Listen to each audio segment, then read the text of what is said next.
on Election Day, you'll do a lot more than just vote for the next president. There's several ballot questions in the state, including one that would make recreational marijuana legal here in Massachusetts. A yes vote on question 4 would make it legal for people 21 and older to have or use marijuana and marijuana products such as edibles up to 10 ounces in their homes and 1 ounce outside their homes. People could also grow up to 6 marijuana plants in their homes and share small amounts with others as long as no payment was exchanged. All retail sales will be subject to the state's sales tax and an extra excise tax of 3.75%. Cities and towns would also have the option of adding another 2% onto that, and they could create their own restrictions on businesses and sales. Lastly, the law would create a new 3-person cannabis control commission appointed by the state treasurer to oversee the law, and a 15-person cannabis advisory board appointed by the governor. All this would go into effect on December 15th this year. And on the other side, a no vote would mean there'd be no changes in our current laws. Joining me, our state representative, Hannah Kane, a Republican from Shrewsbury, who's opposed to the proposal. Representative, good to see you. Thank you. And a Democrat from Cambridge, Representative David Rogers, who has endorsed legalization. Good to see you, too. Let's start with you, Representative Rogers. Give me the reason or the primary reasons why you're urging people to vote yes. Sure. Well, right now, we have a large, unregulated, billion-dollar industry controlled by criminal syndicates. Marijuana is widely available. And in fact, I don't think this is a debate about the public health and public safety effects of marijuana. We're already feeling those. It's in widespread use. It's about whether it should be legal or not, and that's a very different question. How about, respond to that before you tell me why it's not. By the way, Seth Moulton, the congressman, called our radio show about a week ago, said almost those exact same words. They're doing it already. Let's regulate it and tax it. Where are he and the congressman wrong?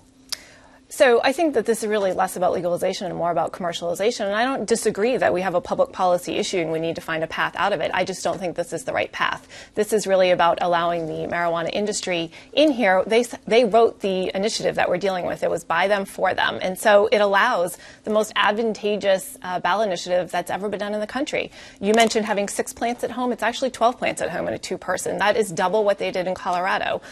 We have concerns regarding drug driving. In Washington State, the number of fatalities more than doubled in the first year of legalization. We don't have anything that is a roadside ability to tell if someone's impaired or not. So there are some real public health and public safety concerns. And, you know, again, this was a ballot initiative written by the industry. We think it would be better if we had a lot more people at the table sitting down and figuring out how do we solve this public policy problem. So why didn't you? Well, you know what? So there have been 4 states that have legalized so far. We are on the bleeding edge of legalization. Yeah. So the governor of Colorado, John Hickenlooper, who is a supporter of legalization, said in June on CNBC, any state thinking about legalizing should wait a few years and see what happens here and construct the best public policy document possible. You know that he actually opposed it at the time he was on the ballot, and now he's moved to that position. So is that your primary argument on the no side? Which is? The one you just mentioned, the commercialization? And yeah, this really isn't a question of legalization. This is really a question of commercialization. And I think most people are largely unaware of that. They're largely unaware of all the implications. It's a 24-page ballot question. It is a very complex question. How do you respond to the commercialization question? I have to say most of the people who were Representative candidates have said the same thing. They're deeply concerned about that. Right now we have commercialization of marijuana with drug dealers. It's a huge industry. I think, with all respect, it's a red herring argument that this will be regulated by a commission. You have to be 21 and above. You have to show ID. Drug dealers don't ask for identification.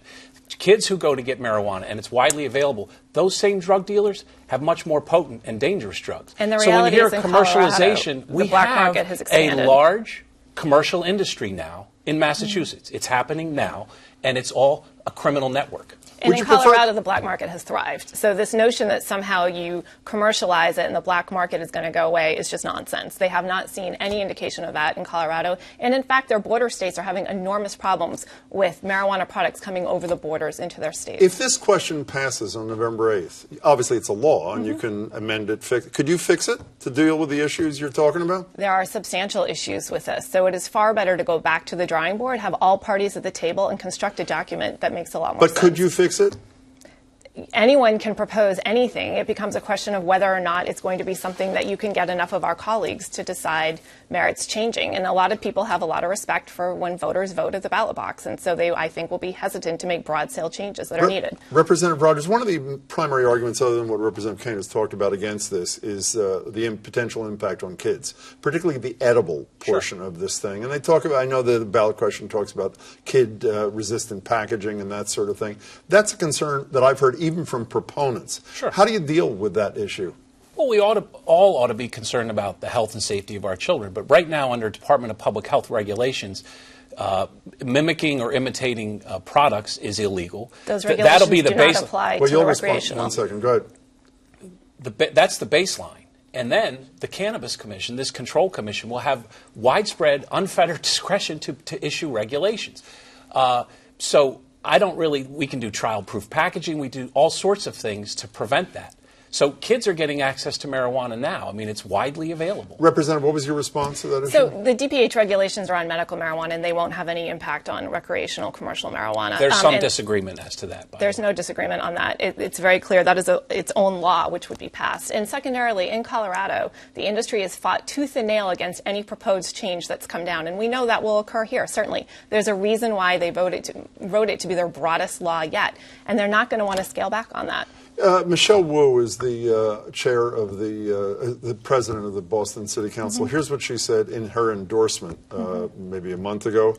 It just seems ridiculous that kids at Harvard can smoke pot and can have incredibly successful careers, while blacks and Latinos, men and boys who are using the same substance are sent to jail. And just to add to that, the most recent study I've seen in Massachusetts, even after decriminalization in 2008, in 2014, while the usage was roughly the same across the board, blacks and whites, 3.3 times more blacks were arrested than whites were. I mean, isn't that racial disparity a good reason to say it's time to end this and just let people use it under the restraints that are in the ballot question? So two things. Number one, there's no one in prison or jail in Massachusetts for possession alone. There's no one.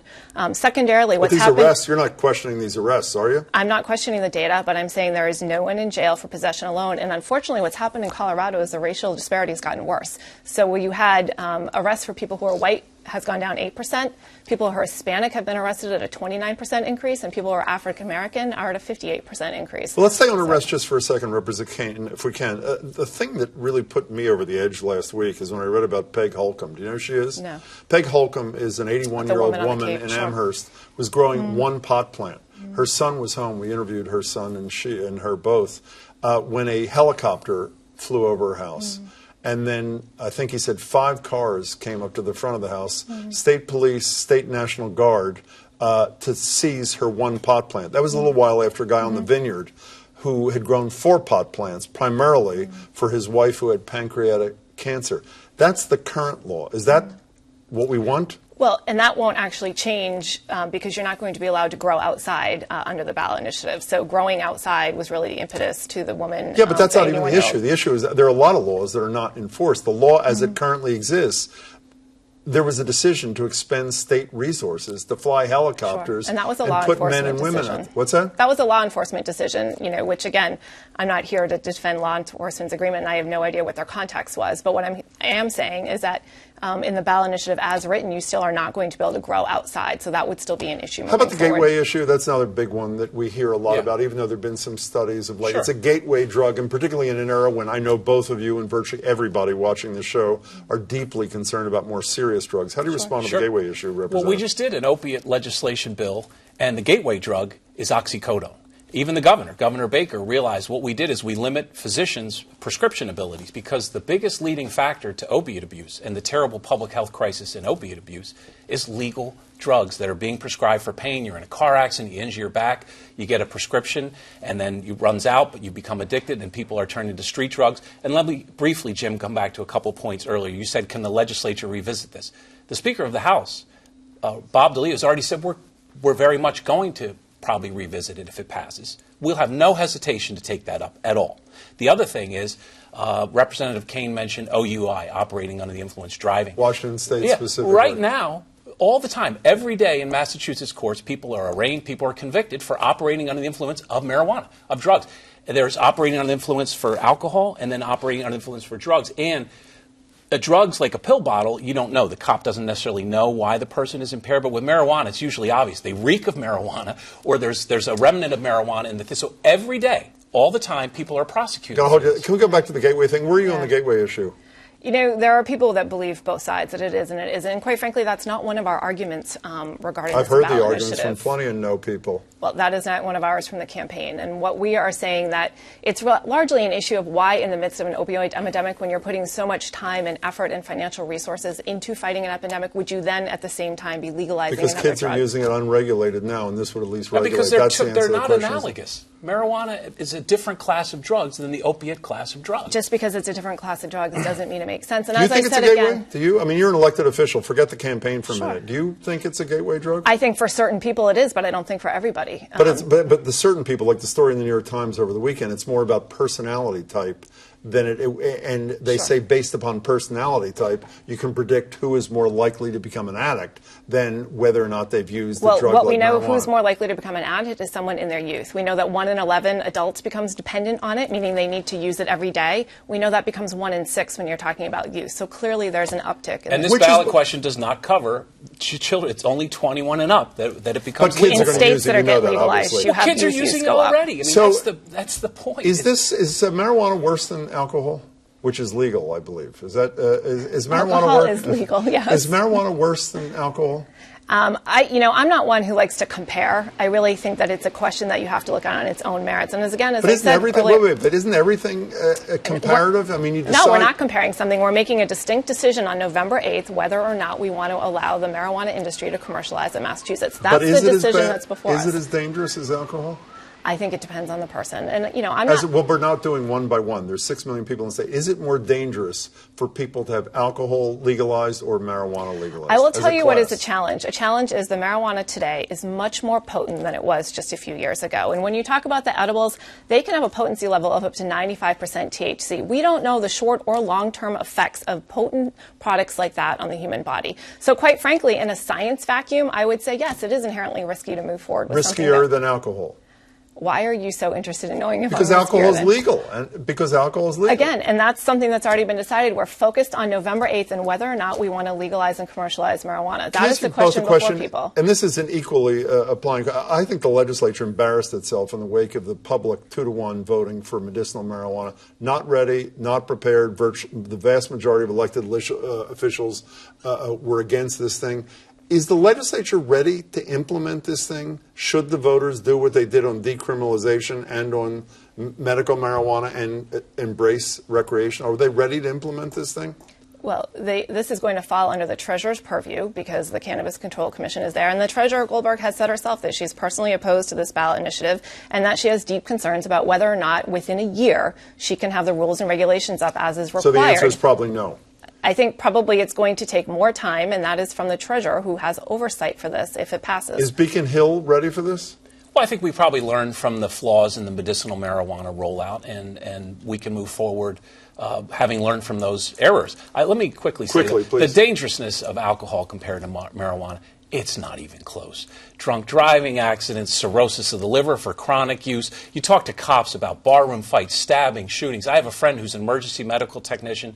She left a corporate job because she wanted to change. She became an emergency medical technician. She said, Dave, the problems I see because of alcohol, domestic violence, it's not, people on marijuana don't become belligerent and angry and cause fights. It's just not even close. We have seen children's overdose. We have seen children, the uptick at Children's Hospital in Denver. They have doubled the number of kids coming in who have eaten way too many edibles. And From have 7 had to bad 14. shit. From 7 to 14. Thank you so much for your time. I appreciate it. Representative Rogers, you as well. Thank you. Thank you both. Really appreciate it. You can find more details from both sides on this proposed law in your voter information book, which you should have gotten in the mail from the Secretary of State, Bill Galvin.